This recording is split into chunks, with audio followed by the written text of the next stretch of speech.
Who wants a pot of coffee? I just made coffee. You want a cup of coffee? Sure, there you go. Who wants coffee? Anybody else want coffee? Who wants coffee? And now it's time for the man with the caffeine, the new tropics for the brain. It's Coffee with Mike. Hang in, hang tight, grab your cup, and let's get this thing started.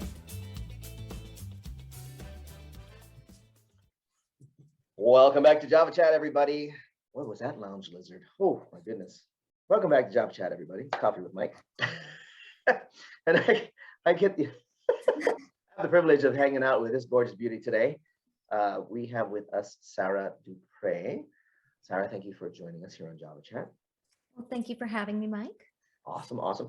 Sarah, from what I understand, is an entrepreneur. I am, yes. And already has a business, and we'll be talking about the new business that's coming up real soon, which I'm actually really excited about because it's in tech, and that's pretty freaking awesome. Anybody that knows me knows I like to hear about the latest in technologies. And pre-show, we were actually talking about the difference between Web 2.0 and 3.0, and just what is it, like Bill and Ted when they were back riffing? They were just riffing in the background. They're just out. I think we were kind of doing that too. We were kind of nerding out a little bit, but I dig it. Yeah, for sure. It was great chat. It was awesome. Wish you could have heard it. Anyway, so Sarah, with regards to what you do now, give us some background. Where are you from? How'd you get to today? What are you doing today? Well, I am in sunny Southern California, and I am a brand. Yes, it is beautiful. I am a brand and commercial photographer. Nice. And, I started in the advertising industry 17 years ago. I graduated from Cal State Fullerton as an advertising major, went to the corporate world of, big agencies. I mean, Saatchi Saatchi. I was trained in the companies. I know them. That do Toyota and Honda. And I trained in all those companies, and I worked in Saatchi Saatchi, and then I went to Yamaha and I worked with them. I worked in big corporations to start with, right? And I had this dream that I was going to be a creative. I was going to be the ones that got the Addies and the Clios, and I was going to make these big billboard ads, and that's what I was going to do, and I was going to be the art director. And it turns out I suck at it. Like really, truly not good. I mean, I went to all these big workshops and stuff, and I was like, I am heads and tails above the people that are coming in here. I have a degree, I know what I'm doing. And I went in there, and it started out I've already been through these classes. I know this stuff. And I started out, above. And then as it went through and the natural talent kind of kicked in, everybody just passed me up. I'm like, what? I'm like, I've got this great ad. Wait till you see it. They're like, nope, that sucks. I'm like, dang it all. I'm really missing the mark here somehow. So advertising was not the world for me, but I did, I held on to it for a while. And I was a graphic designer. And, we were talking a lot about the birth of, Facebook. And yep. I started as a graphic designer for a magazine that did rental companies, because, I started in graphic design, which wasn't my field. So I started kind of down lower. Right. And it was for rental companies, and they had me running their marketing on MySpace. So I am a dinosaur. What was that? Yeah, MySpace. Yeah. Your space. I've never heard of it. Because they understood, back then, companies understood, social media is a thing, and we have to monetize this somehow. And as you were talking about, they came in, they took over, they monetized. And I think that is a trend that's happening throughout all the social media platforms. These new fancy, shiny things will show up. People will use it the way it's intended. Businesses will come in and go, I can make money on this. And then they kind of ruin it, Oh, yeah. Yeah. So, I'm in the business of ruining social media. I never thought of it that way, but yeah, I can see that. But I'm in the business of helping people embrace social media for what it is, right? So that we don't come in and ruin it, because I think that that's what's happening is that, people will come in, they'll go, I'm a business. I'm going to go in and I'm going to use social media to market my business. And they use it like a like an ad that you would put in in a newspaper, right? Yeah. You know, like a classics. They're still in the old school of thinking. They haven't. Yeah. Yeah. Yeah, so like they're trying to just place an ad in a newspaper, and that's how they're using social media now. And that's not right. It's not going to work. You know, it's wasted time and effort at that point. Yeah. So I help people understand how to utilize social media. So I think what a lot of people do is they kind of flip the way that they should be using social media, right? You have to look at it like an 80-20 rule. And I think that a lot of people will go 80% on the marketing, the sales on their page, right? And you have to flip it and make that the 20%, and the 80% has to be real value. Otherwise, you are just kind of gunking up these social media platforms, right? You really are. I mean, Yeah. It's not worth it at that point, honestly. Yeah. I think unfortunately, most marketing agencies have also forgotten that push marketing is not what social was. And when they finally figured out how to pull people with marketing rather than shoving it in their face, it was probably one of the shortest lived cycles I've seen in marketing trends.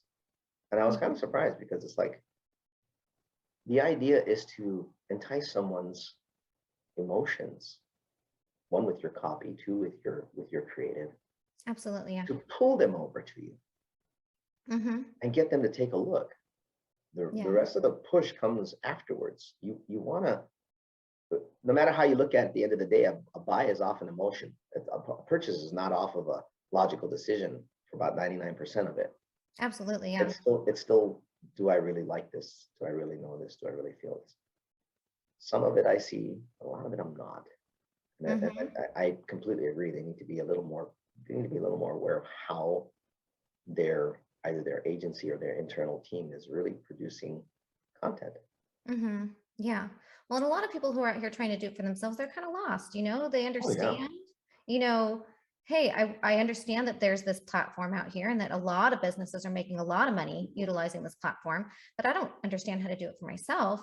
So they're just out there, like I said, using it like an ad that you would put in a newspaper, because they understand, you know, it's here, I need to market here, and this is the marketing that I know, you know, and it is marketing, you know, it doesn't feel like it sometimes, but when you're out there giving value to people, that's marketing. You know, you're positioning yourself, like you said, as somebody that they can trust. You know, social media is a different kind of marketing. It's not about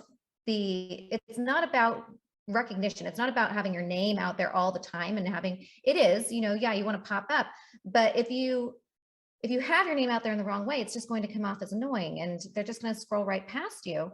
Whereas if you put your name out there and you position yourself as somebody that's entertaining and educational, people are going to sit there and they're going to want to interact with you. They're going to want to follow you. They're going to want to, you know, go to your business and see what else you have, because they trust you now, right? And wrapping your brain around that is kind of hard for businesses that don't, you know, come into it just from a background of, I know marketing, I know that this thing is here, and like, what do I do with it? I guess I'll just throw some stuff over there and see what happens, right? Half the time when I talk to businesses and I listen to how they believe that their market will react to something, you can see the naivete that they have when it comes to actually getting their brand out. Most of them have no brand strategy at all. They believe that putting out an ad will get them all the traffic they need. And while in some cases that may be true, the budget that they will need using that approach versus what you just shared, which is putting out things that are entertaining and educational, the difference in budgets that they'll need is quite large. Yeah. It's the difference between putting out a budget of 1K versus having to put out a budget of about 5 to get almost the same results. Just depends on the industry, of course. But that's about the range that I've seen so far. Yeah, absolutely. As a business owner, if you're an entrepreneur, talking to, or at least, and please don't go asking to pick someone's brain. Right? That's another one that really just drives me nuts. Go follow the ones that are putting out the content. There's a lot of good people out there putting out free content that will tell you social media is an element of marketing. It's a platform by which to deliver a message, to deliver content, to deliver your brand. It's not, that's why it's called social media marketing. It's not marketing in full. There's still other things you should probably consider. Social media is a great way to get a message out. Social media is a great way to attract people to become the old ranting, raving fans thing. Social media is a great way to be able to educate people on the front end before you ever invite them to become a client. It's not everything. Absolutely. It's a piece. It's a small piece of that marketing puzzle. And I love how you were talking about that push and that pull. You can feel it. You know, you can feel the energy that you put out in something, in a piece of content that you create, a push versus a pull. I really love that. Like, and I think that a lot of times there's already pushing that's happening in your marketing. There's already advertising that's happening out there, whether it's word of mouth or, you know, Google ads or whatever it might be, that's already in place. Your job on social media is to have a landing page where they're going to come by, because nowadays, I don't know about you, but I know with 1,000% certainty, if there's somebody that I don't know and I'm thinking about working with them, the first place I'm going to go is Instagram. I'm going to go look at his Instagram. I'm going to go see, do I like this person? Do I trust him? Do I feel like he has the same values and beliefs that I do? And it's a lot to ask of somebody, you know, like to align with all those things, but there are a lot of businesses out there. And I mean, you know, if this person doesn't feel right for me, I know there's another one out there that's going to. And as the entrepreneur too, you have to understand that people are feeling that way and that you can't market to all the people. The more you can embrace your brand and embrace who you are and what makes you different, the more those right people are going to feel that pull, right? That feeling like, yes, like I feel strongly pulled towards this company because I align with all the things, you know, all the things that they're talking about. Yeah, because there are a lot of entrepreneurs and smaller business people that do hear these. Guys, Facebook has over 5 billion, and just in our country alone, we got 330 million people. Now that they're not all on Facebook, but a good majority of them are. Honestly, if you're a small business, do you really think you're going to get even a quarter of that to follow you? Sometimes I think the perception of what goals need to be as far as a business when they're out marketing and what they're trying to do, they forget that and they try to do a shotgun. I'm still seeing it, which this is why I'm bringing it up. They're still using a shotgun approach to see what they can hit versus getting the right brand strategy, the right targeting strategy, and just getting laser focused on a niche that they can actually serve that makes sense. Yeah. So much more success has been found doing that, and then putting out content that's specifically around that particular point or trend or whatever it is that they're trying to serve, versus, hey, we got this, you know, and this could be great for anybody. I ever hear an ad like that, I immediately click it off. Yeah.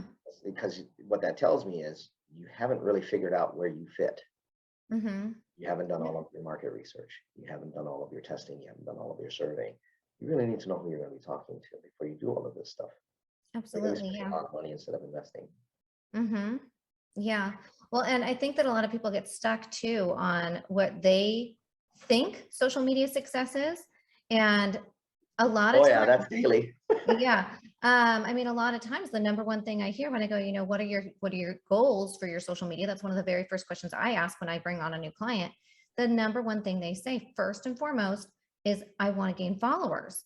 It's like, okay, why though? Like if you're using social media to make money, if that's what you're here for as a business, if you're using it to make money, are you getting followers because you feel like that's going to make you money? Like, because if you serve the audience you have in the best way possible, that following is going to happen naturally, maybe not at like breakneck speeds, you know, but it's going to happen naturally with the right people who are then going to, if they're not the right, like if they're not your clients, they will talk to people who are your clients and they are going to say all the things about you, you know?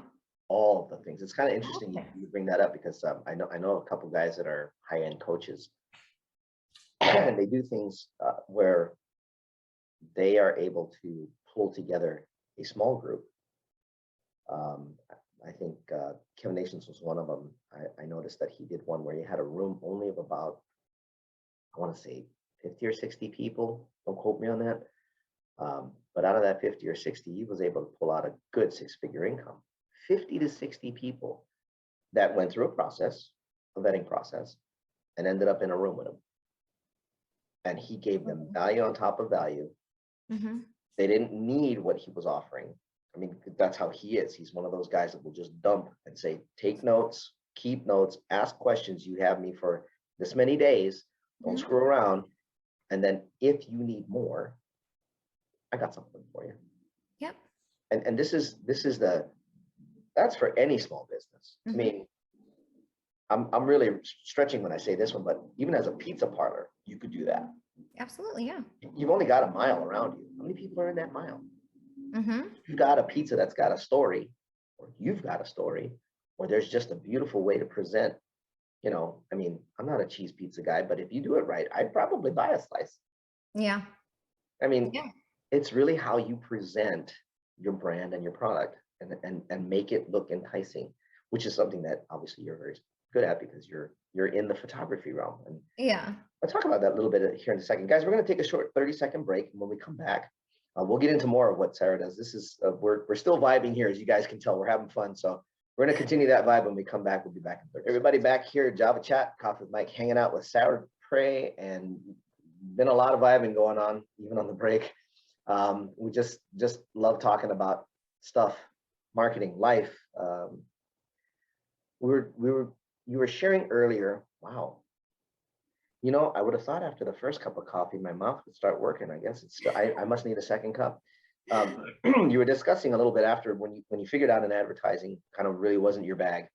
What was that, 70s? Shit.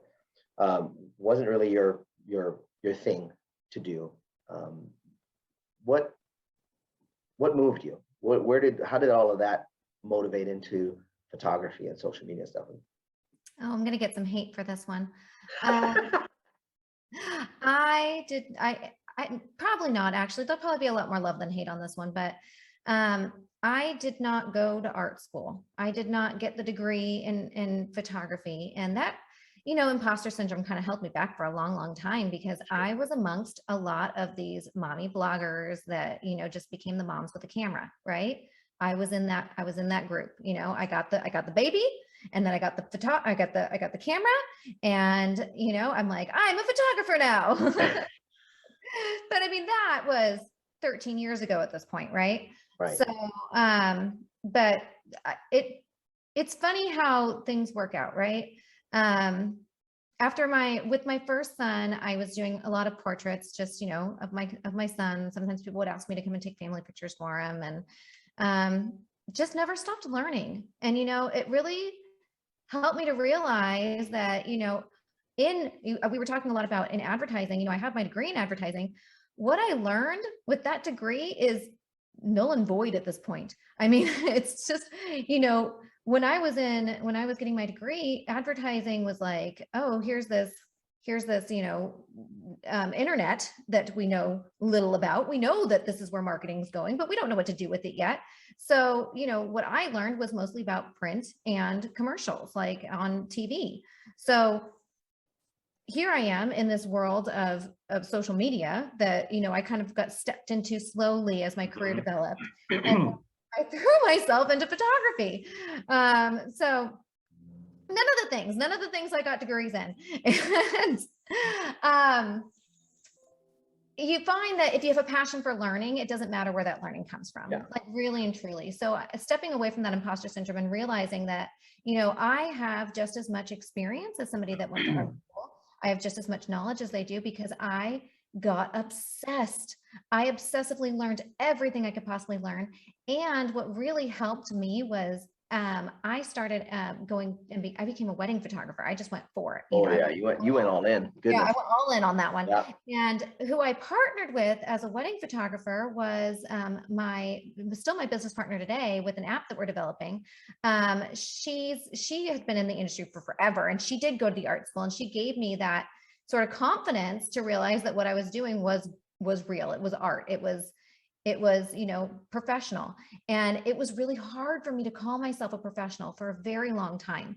And having her step in and give me that confidence and give me that guidance along the way too. Because when you're a wedding photographer, people don't realize that you're not just a wedding photographer. You are there shooting for the bride and groom first and foremost, obviously, but you're also there shooting for blogs. You're there shooting for your marketing. You're there shooting with you're wearing so many different hats on that day, and you're learning all the different kinds of photography in one day. You're learning product photography because you want to market to the people who were the caterers and the wedding venue itself and all of that. The Yeah, wedding there's a ton of venue, stuff. exactly. Like every vendor that's at this event, you want to take pictures for them while you're taking pictures for the bride and groom, because after the event, you then have to reach out to them and say, hey, it was amazing working at such and such an event, so that now you're on their vendor list. And that's like, so you're taking product photography, you're taking portraits, you're taking journalism, I mean, you're doing all these different sorts of photography all in one, right? I don't think people really understand that, because I have a couple of other friends that are also photographers. And I've had this exact conversation with them, like, man, what do you do? And Everything. same stuff comes out, and the same premise of everything. You really are the consummate entrepreneur and journalist and photographer. You're a professional and a business owner at the same time, because you have to consider who could be possibly either my next referral, referral base, referral resource, and what am I going to do for my clients? So you're kind of dual-minded in everything that you do, no matter how you do it or where you do it. And which is just kind of like a props to any photographers, my buddies included, if you guys listen to this, that you're doing a lot more than most people realize. And this is why I'm glad you're bringing this up, because professional photographers are seriously underappreciated, in my opinion. Well, thank you very much. Well, that and $5 gets you Starbucks, but now $6. Anyway, the idea of being able to hire a professional that has to do so many things. They are solopreneurs. They don't have the choice of having, somebody follow up and do a sale. They don't have the choice of somebody always having the choice of somebody else doing the editing. A lot of times they got to do it themselves. My buddies, they're all really good in Adobe Creative Suite. And I look at them, I'm like, bro, you do things in Photoshop. I look at it and I'm like, I don't understand why you did that. Then they blow the picture out and I'm like, yeah, I still don't get it. When it gets to the client, they're like, oh my God, it's perfect. I'm like, yeah, okay, hey, if it gets you the deal and it gets you the job, it gets you the pay. Okay, so change that black to charcoal gray, whatever, dude. Yeah. I appreciate the fact that you know your craft that well. Yeah. Obviously, you said you got obsessed, which means you know your craft that well. I do, yeah. But as an entrepreneur, right, you have to put on that entrepreneur hat as well. So you have to ask yourself, where am I passionate now? Like as you're moving through it, and it's like, my passion didn't lie in the editing. I can do it. I have the knowledge. I know exactly what I want, but it's extraordinarily time consuming. And, how much is your time worth, which is, I think, another thing that a lot of people, you were saying earlier that social media, the investment is, $1,000 worth versus the $5,000. But your investment is not just that monetary investment, it's time. It is so incredibly time consuming. And as an entrepreneur, your billable time is, X amount, because you have so much on the back end that you can't bill for, and deciding how much that hourly time is worth. And, I am wasting this amount of time on my editing when I could be utilizing it here in billable hours, right? So sending it off to editing was a really important choice for me in order to move my business forward. Absolutely. It was a big deal with us too when I worked with corporate rainmakers, that it's nice to be able to do some of the work, but at the same time, how much of that work is actual billable hours? Because if we're not billing, we're not making any money. And there's a lot of busy work that does have to be done. Like you said, the editing in the background, that does have to get done. You want to make it look really good and get referrals. But if you're only focused on that, and again, your heart wasn't there. My heart wasn't in trying to figure out the billable hours things either. Mine's was, how do we make your business grow? How do we get more people in your door? That was my passion too. So I think anybody that's an entrepreneur listening to this probably just got that whole thing. Anybody who's not, understand that this is this is one of the great questions of the day. Am I really living my passion, and is it serving others, not just me? Mm-hmm. Because if you got those two, it goes back to the old Zig Ziglar. Help everybody else get what they want, you'll eventually get what you want. Oh, I love that. Yeah. Yeah. Well, It's a worthwhile thing to remember. mm-hmm. And I mean, even if you're not an entrepreneur, following your passion and figuring out, what you do love in life and following what brings you joy, as opposed to, where are you feeling that resistance, right? Mhm. Like, if you're feeling resistance because you don't want to clean the house, but hey, you have to. I'm looking because I'm in my house right now. And let me tell you, like, that's a struggle I have every day. But you don't, right? But you don't, I mean, it's got to be clean. You can't, have roaches infest your house. That's not an option, So what brings you joy? What could either bring joy to that daily task, or, if it's just really a, lost cause, how can you find a way to delegate that? Right? That's a super awesome point. And I want to add on to that by saying, guys, it doesn't matter if you're an entrepreneur, business owner, professional, executive, what she just said goes for anybody. Mm-hmm. If your heart and passion are not what's getting you up in the morning to go do what you do at whatever level that you're at, you might want to take a little reevaluation and see if you're in the right spot. I mean, Mm-hmm. humankind's meant to thrive in its passions, and everybody's unique. So I honestly, that if everybody did it right now, there'd be utter chaos. But if we had started that way before everybody started getting educated and put into positions versus following their passion and being educated on their passion, Mm-hmm. things might be a little different right Mm-hmm. now. And it's not too late, as an encouragement. I mean, you stepped out of advertising and went into a completely different realm than what you even have a degree for. You're doing wonderful. You have a business, it's moving. Absolutely. You get to do the thing that you love. Mm-hmm. You wake up in the morning and you get to say, I get to go take pictures of, whatever today. Mm-hmm. And then you have a business partner who's an excellent editor, who's been also a kind of a mentor, reverse mentor, however you want to call it. I don't know if she's older or younger than you. You get to do something good, and you get to serve others in a capacity that you enjoy. That's really cool.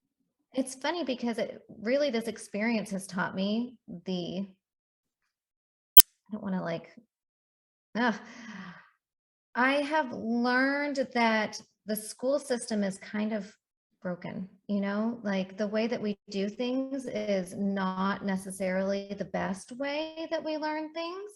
And real life experience has taught me far more than 4 years of college. 1 year working with my partner, Erin, 1 year working with her taught me far more than 4 years of school ever did.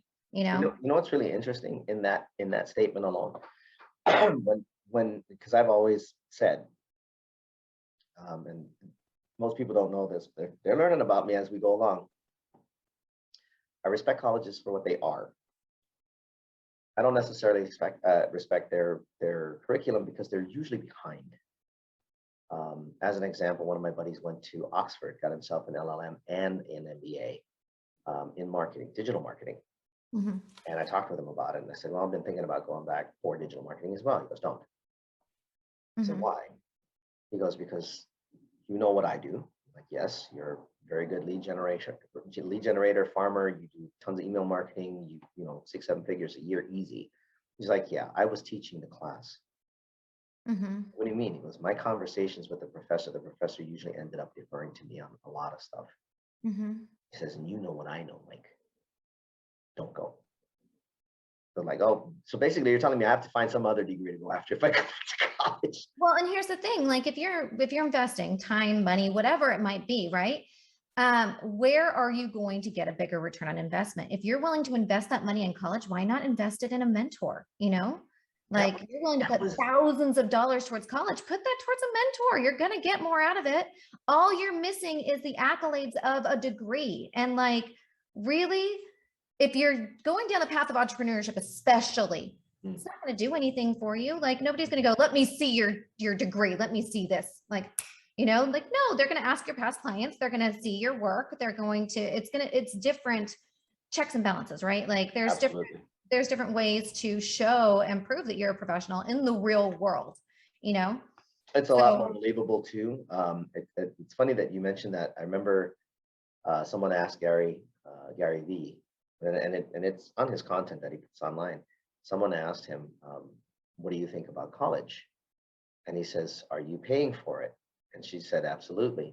He looks at her son and goes, bro, take your 4-year vacation.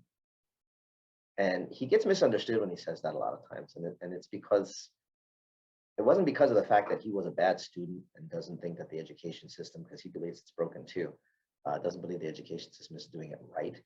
But the same thing that you said, the experience and the things that, back in the 70s and 80s, a degree was an ROI.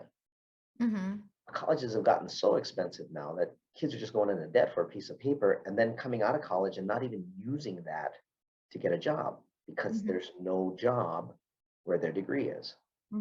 Or the jobs that they can get, there's no way they'll get their money back. Doctors are finding it even harder. Lawyers are finding it harder to pay off all their school debt. I know of one attorney here that mentioned, and this was a few years back, that mentioned that he still had school debt and he'd been in practice for about 6 years already. And I'm like, seriously, dude? Well, I mean, imagine you're going out and you're competing for that job, right? And your only piece that holds you different from others is, you, I guess, really isn't much else there. Imagine again that you're entering the professional world for the first time. And instead of presenting somebody with a piece of paper, you have your mentor next to you going, this person's gold, you need to hire them. I mean, what's going to work better? Where is your money going to work? And that's not to say that college isn't for everybody. That might be the right path for you.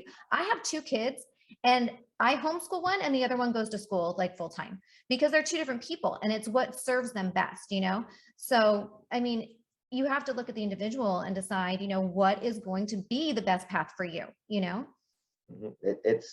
It's always going to come down to what is it that I'm use the word, what is it that you vibe with best? Yeah. Is it learning and then applying that learning to a trade or a profession? Or is it going out there and just banging it? Right? I didn't have the choice. I mean, I tried going to college as a musician, too much distractions. And, I was never diagnosed with ADHD, but I swear I got it. What's really bad is I'm OCD and ADD, which means it has to be perfect, just not for long. Anyway, the idea of being a musician and trying to focus on school was very, very difficult. And when I ended up coming out, I had to learn it the hard way. So if you have, again, those listening and watching, if you have an opportunity in front of you, I just mentioned it earlier, does this opportunity serve where I want to go? Can I see it as being a step or can I see it as being the end to what I want to do in life? Yeah. Getting into what you're doing now, I mean, from the advertising going into photography, where was that pivot moment? What was that real yeah, I'm not doing this, but that's cool. For photography, it was, again, the same as so many other moms. I think I just kind of the ADHD in me, kind of just fly by the seat of my pants. I go, ooh, new shiny thing, right? And I went, ooh, I really like the pictures that these people are taking. And I want pictures of my kids like that. And I clearly can't have these people following my kids around all the time. So I'm going to have to make them. So, that's what started me on photography. But as far as the photography that I do now with the commercial and brand photography, it was a marriage of all my past experience. It finally just came together, right? So it's advertising, it's product photography, it's lifestyle photography, it's portrait photography, it's everything I've done up until this point just kind of went, this is what you do. It is what I do, and weddings, again, you can't mess that up. And I never did. To this day, nothing was ever messed up. I served all of my clients well, but there was always that fear that something was going to happen, that something with my, even though I had backup equipment and I had backup everything, I always had this fear that I was going to miss the kiss, or I was going to miss, some big moment during the day. And I mean, I had second shooters and all sorts of things in place to make sure that never happened, but it was still a fear that literally made me sick. I stopped running my own business because of it. And I just started working for other photographers, because then I was like, okay, well, then I don't have to worry. Maybe it's the business ownership that's doing it, but it wasn't. It was the wedding photography. I would find myself at the end of an aisle as the bride was about ready to walk down, curled up in a ball going, oh, my stomach, and I can't do anything about it. I've got to be here. But in the second it was over, done. It was literally anxiety. And there was one day before a wedding, I woke up in an ambulance on the day of a wedding. Whoa. And yeah, I had a seizure. And I mean, at that point I had weddings on the book still, but I knew at that point it was time to walk away. And what's weird is that COVID hit right after that. So I'd already started transitioning into brand photography, but I didn't take it full time yet. And then with COVID, all the weddings canceled or moved, and they weren't my clients, they were somebody else's. So I had a really candid conversation with this photographer and said, I can't do this anymore. Yeah. And so he just moved me to somebody else. It was a perfect transition, and yeah, so the commercial and the brand photography just feels so right. And I feel again, like I'm back in a place where I can serve people that are, they're me, And at that time when I was doing weddings, I was serving people who were me. There were people who were starting families. There were people who were, starting their new life with their partner. And that's where I was, I was still pretty young in my marriage at that point. Yeah. And it was something that I really felt passionate about still. I'm not saying that I don't feel passionate about my marriage anymore. It's just that, they're younger now, and it's a younger generation that's coming up and doing these weddings. And I don't really feel as connected to them as I did when I started that. Mm-hmm. And now here I am with the brand and the commercial photography, and I mostly help moms. I help mom entrepreneurs, and I help them find time so that they can be with their families. They can run their business. They can do all the things, and especially I think, not to be, women versus men, but I think a lot of times women, we do take on all the things, we want to do the housework and raise the kids, and we want to have this business, and we're going to do it all. We're going to do it all. We can wear all the hats. We can do this. So I think you can too. I'm going to help you do it. Right? Because I know you're not going to let them go. We're not going to let hats go. It's just not in our nature, No, so any entrepreneur, it's not in our nature. We have a problem with asking for help a lot of times. Some people they find no problem in that, but when you can find somebody that can at least take one piece of the puzzle off your shoulders. That delegating, absolutely. And when you delegate, I think that's a key piece of taking your business to the next level. And that's who I work with mostly too, is people who are ready to start delegating. So they're delegating to me a piece of their marketing, not the whole thing, but a piece. They're delegating the visual portion to me. And with my photo shoots, I do also offer prompts so that it's very easy for them. It takes time off of their plates, and there are super personalized prompts that go with the picture. So here's what you're going to write about. Here's the picture that goes with it. Expand on that, post, done. So again, they can get back to their family, running their business, and things that are billable hours, because the things like taking their pictures, coming up with the ideas for their marketing, that's not billable hours on their end. That's them off trying to get more clients. Yep. And it's not wasted time, but it feels like it. So a lot of times it gets ignored too. Yeah. Yep. That does happen. One of the cool things with regards to like brand strategy and things like that, that I wanted to kind of mention, when someone delegates to you, and I don't think a lot of people realize this until they actually finally sit down and look at it, how much weight gets taken off their shoulders when they no longer have to deal with a certain element of things. Like, again, we're entrepreneurs. We got it. We're strong men. We can walk with thousands of pounds for thousands of miles. We've done it before. We'll do it again. Somebody comes along and goes, let me take off 20 pounds. Oh, no, I got it. And then Got 20 it, pounds yeah. goes away. And then all of a sudden you're like, shit, that actually feels good. Can you take 40? You know, the realization just like it pops in. You're just looking at it going, hey, wait a minute. You've got pounds of rocks, we've got hats, you know. Yeah. With guys, it's always, oh, it's such a heavy weight. Yeah, because you keep putting more on. Yeah. You can't keep doing that. And I've had that conversation with my business partners, like, we need to find some help for certain things. And he agreed, and we did. And he's gotten a little easier. And now we get to a certain level, same story. We're going to do it again. And I know he's going to resist it because he likes being in control of things. And I'm like, well, here's what helps a little bit with that when you're delegating.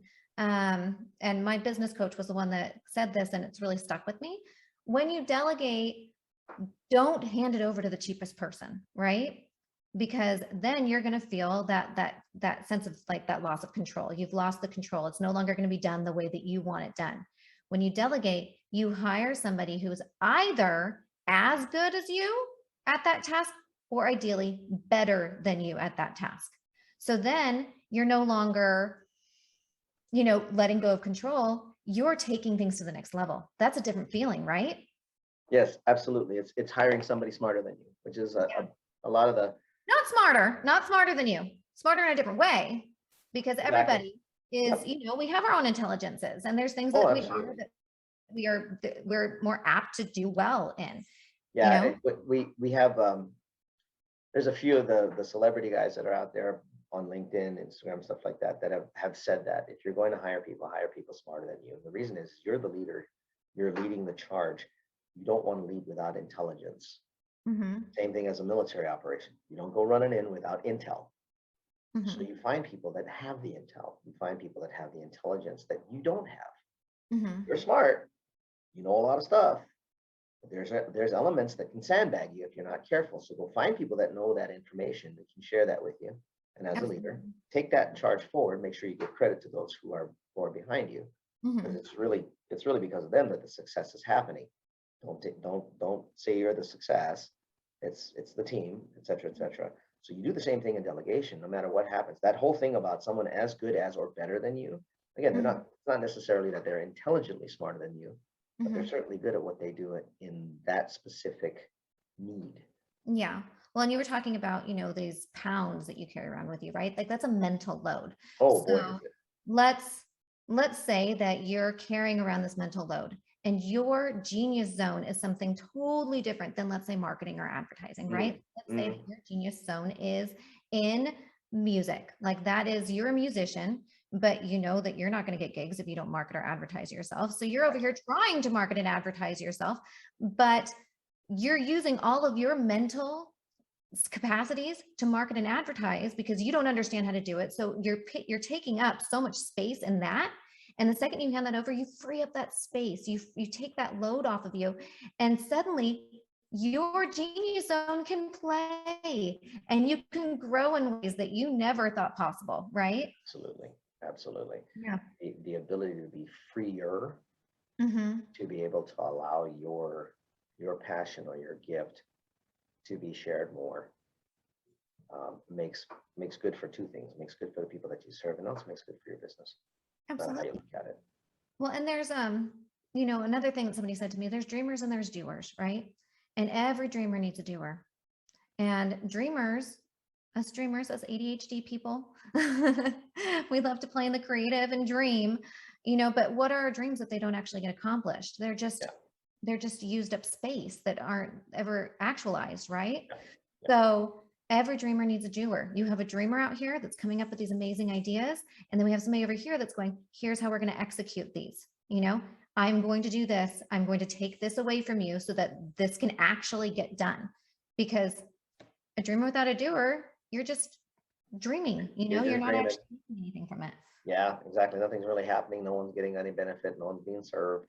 Yeah. And then a doer without a dream is just over here doing stuff, like, hey, I have a need, I have a want to do things, but I don't really know what to do. So yeah, I'm just grinding the grind rather than actually do anything worthwhile.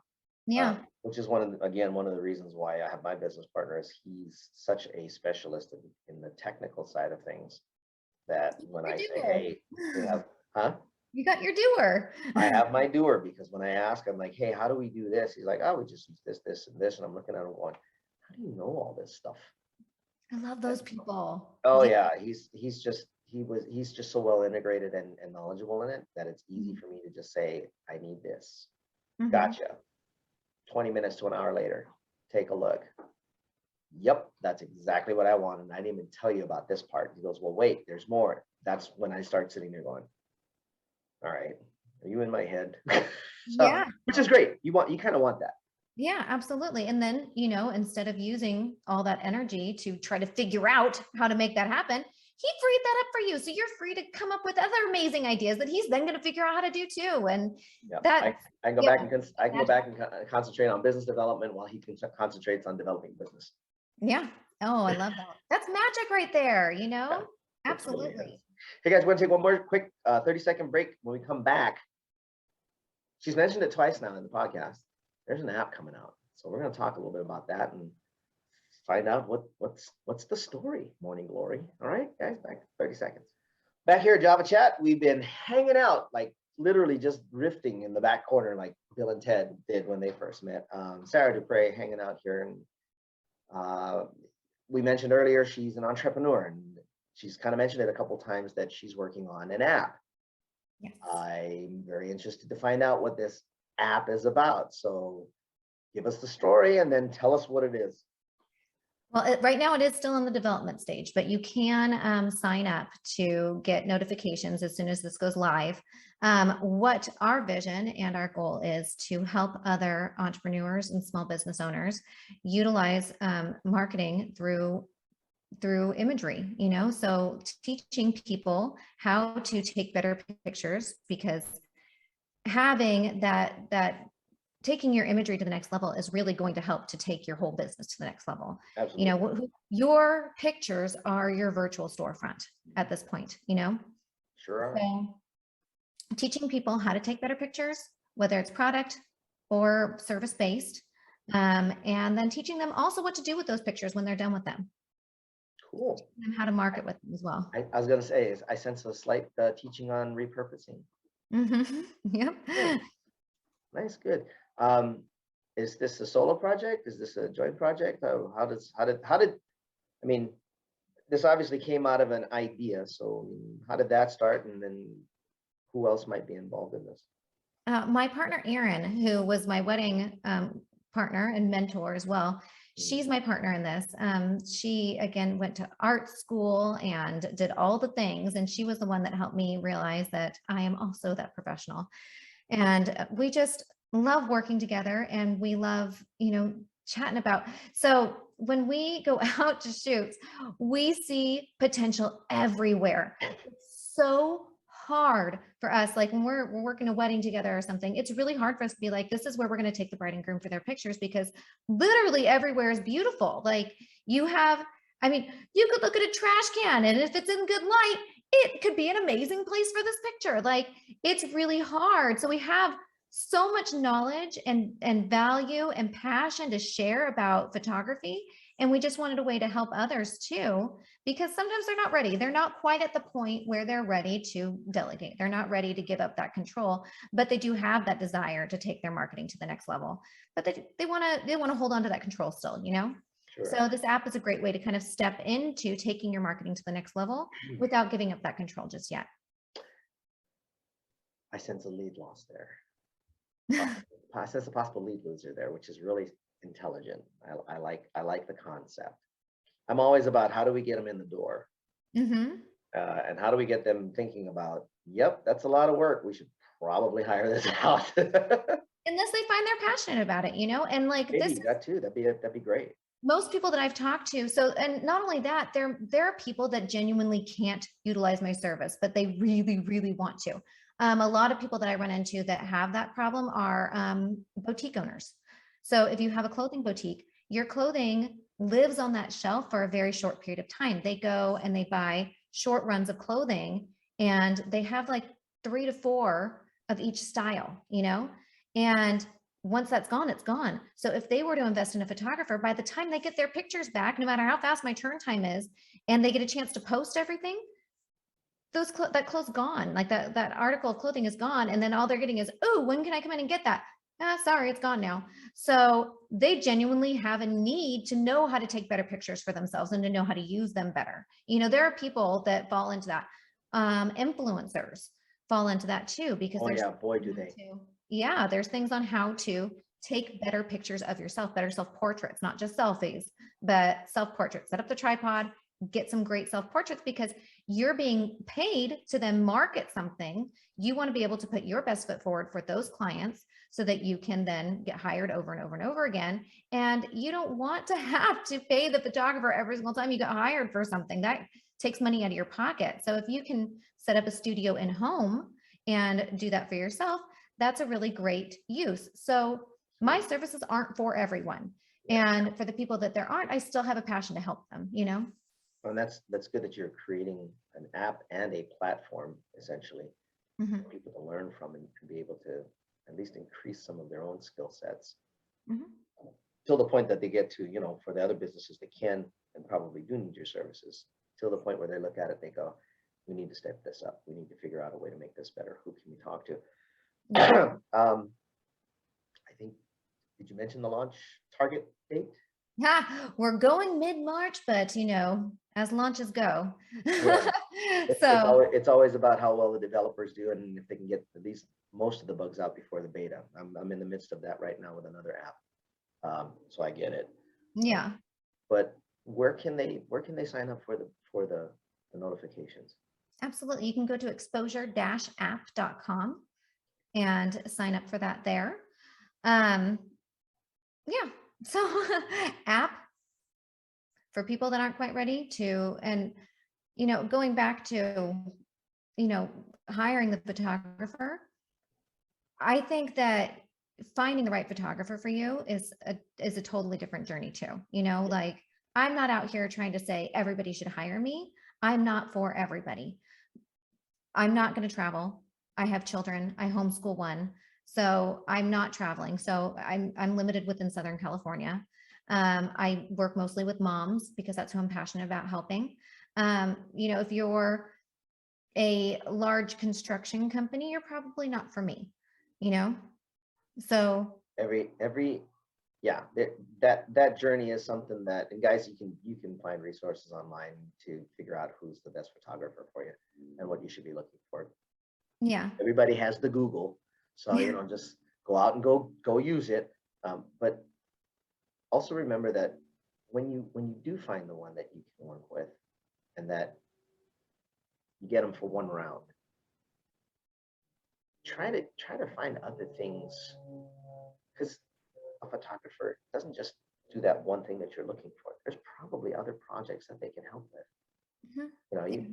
Not everybody remembers this. It's just like, okay, the project's done, we're good. And then somewhere down the line, what's the name of that photographer again that we used last time? Mm-hmm. Think of these things ahead of time so that you know who you have. It's not just throw them in the Rolodex and see if we can find them later. Follow them on social. Watch what they do. See if they're still within alignment with what you're doing. Absolutely. Yeah. Comment on their content. Not just the simple, hey, this looks great. Come up with something, guys. You're all intelligent entrepreneurs. When you're talking about a brand photographer, a brand strategist, essentially is what she does, using creative media. Mm-hmm. They're there to interact with you. It's an open. It's literally when they post content, it's like, here's my living room. What do you think? Mm-hmm. Have a seat. Come chat. Pretty much, yeah. Yeah. Yeah. You'd be surprised at how much you can get out of small little conversations. Like, it's one of the reasons why I participate as I do on LinkedIn, is because with certain people, some don't respond, but for the most part, the ones that I interact with, they do. And some of them are very servant heart oriented. And they'll literally dump on you. If you ask them the question, hey, I just saw this, I think this is wonderful, what do you think about this? They'll either answer it there or they'll reach out to you.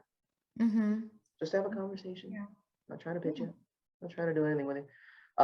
Very much cool. Exposure-app.com for the if somebody wanted to connect with you online, what would be the best place to find you where you're most active? Instagram?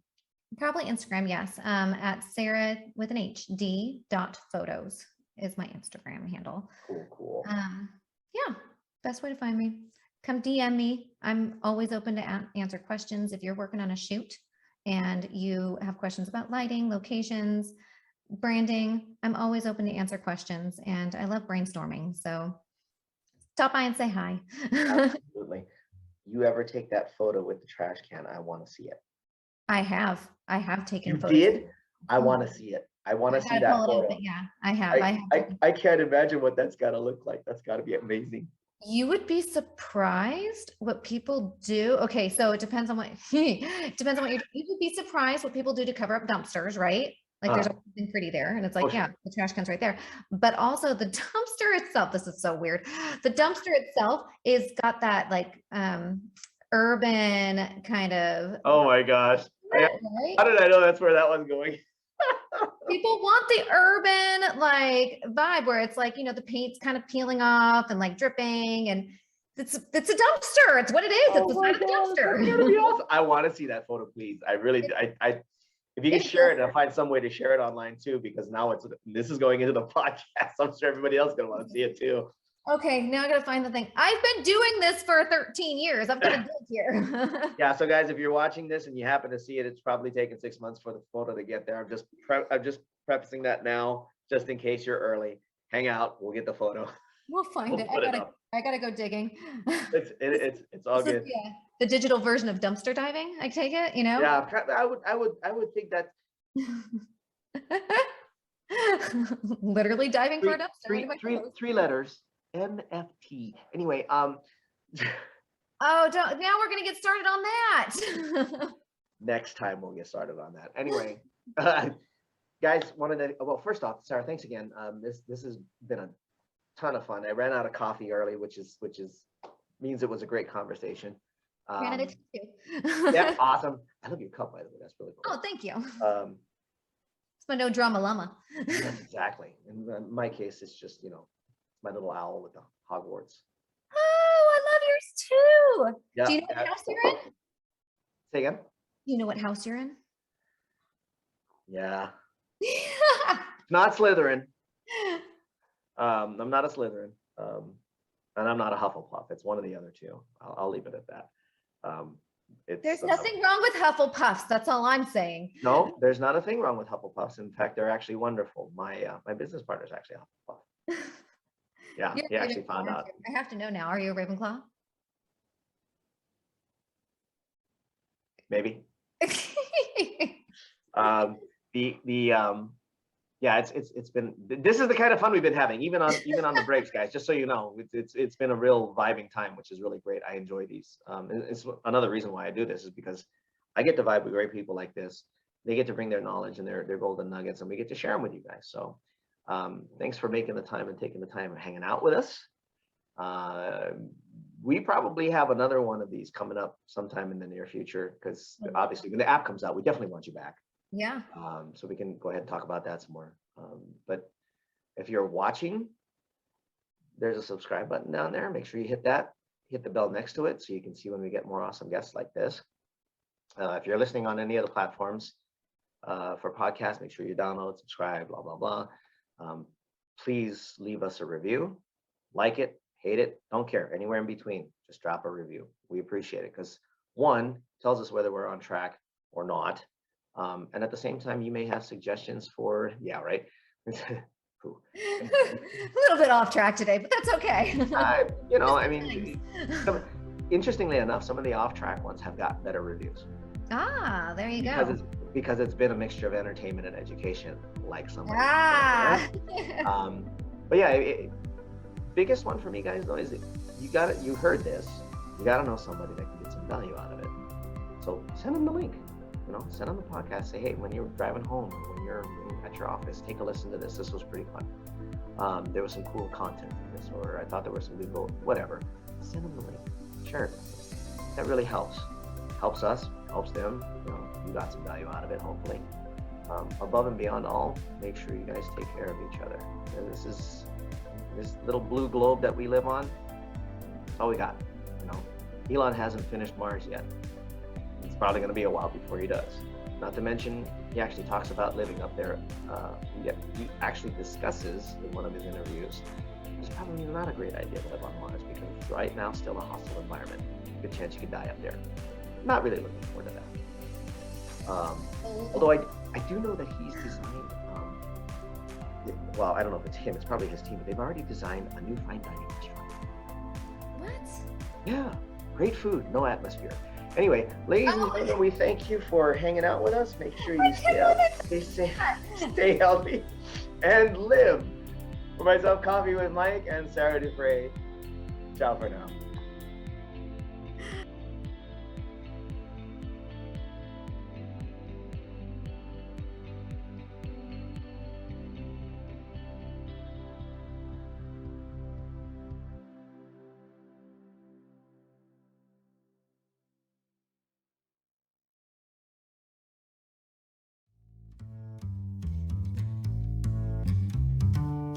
For more information on Java Chat, visit www.javachatpodcast.com. You've been listening to Coffee with Mike on Java Chat. Tune in